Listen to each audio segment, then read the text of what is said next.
911 is for the hit and run. This guy fled from the scene at 37th Place in Kedzie. It all started at I-55 in Kedzie. Then they fled southbound at Kedzie, where that offending vehicle crashed. They ran the federal agent off the road. Have them hold tight until I give you further direction, please.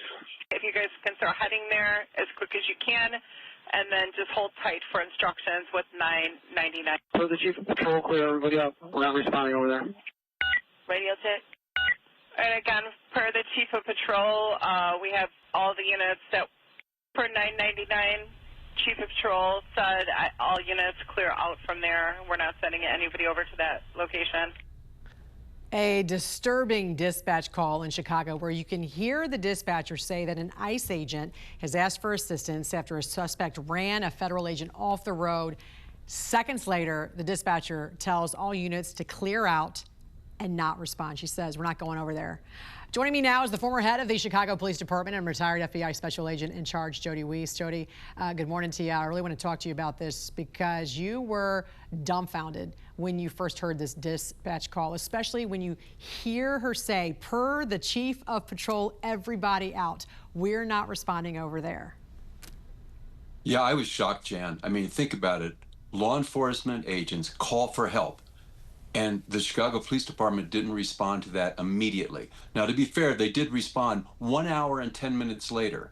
An hour and 10 minutes later to a call for help. That's just absolutely shocking for me. And the other classic thing I learned earlier this morning was that when they did respond, they were told not to wear their gas masks, not to wear their helmets because they'd be too intimidating. So what happened? They're hit with chemical agents because ICE had to deploy chemical agents for their own safety. So just a complete mess. Well, and to be fair, there's nothing fair about that. An hour and 10 minutes later is way too late, especially if you're surrounded, right, by protesters and demonstrators. How do you see this playing out? Well, actually, a couple things. Number one, I think the Chief of Patrol has to go. I mean, even if he said I didn't know all the facts, that's no excuse. But I also see this playing right into President Trump's hand.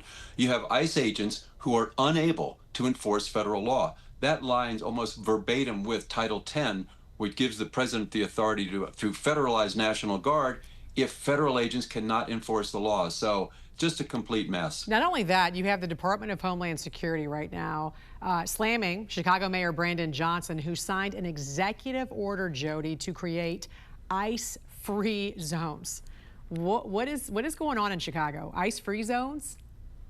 Yeah, I mean, this guy's he's just a buffoon. I mean, I guess he's never heard of the Federal Supremacy Clause, but, you know, it's a joke. And Chicago, sadly, has turned into almost just a joke of a city. It's just a hot mess right now. And I certainly would love to have Mayor Daley back in there who knew how to run a city. Jody, I want to turn now to the FBI, and we've been reporting on this all morning. The explosive document that revealed the FBI under President Biden spied on 8 sitting Republican senators and 1 GOP congressman. This was all part of an investigation called Arctic Frost, where they got all the phone data, including who these lawmakers talked to, how long they talked to this person, even the location of the call. How disturbing was this report right here to you? Oh, to me, totally outrageous. You know, again, they didn't get content, they didn't get audio, but what could they do with this information? You could map out who you're talking to. You could map out even your movement. So what does this do? It's just symbolic of the lawfare and the weaponization of the federal law enforcement agencies under the Biden administration. And it just undermines public trust. And Jen, when will this end? When will we stop learning about this corruption that just seems to come out every day as we move forward under the Trump administration?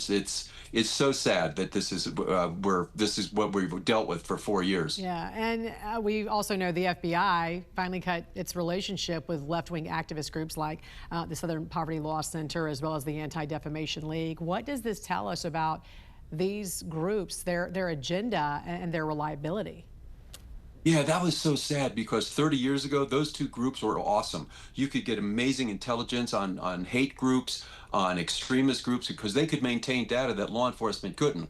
Over the years, though, they have lost their way. And now when you start calling Charlie Kirk and Turning Point USA an extremist group, when you're calling Catholics extremists, they just completely moved away and started focusing everything on the right. So I think it was a great move by Kash Patel, cutting ties with them, because they totally lost their way. And it's sad because they had great potential, but they've lost it. All right, former head of the Chicago Police Department and retired FBI special agent in charge, Jody Weis, thank you for joining us this morning. We appreciate it.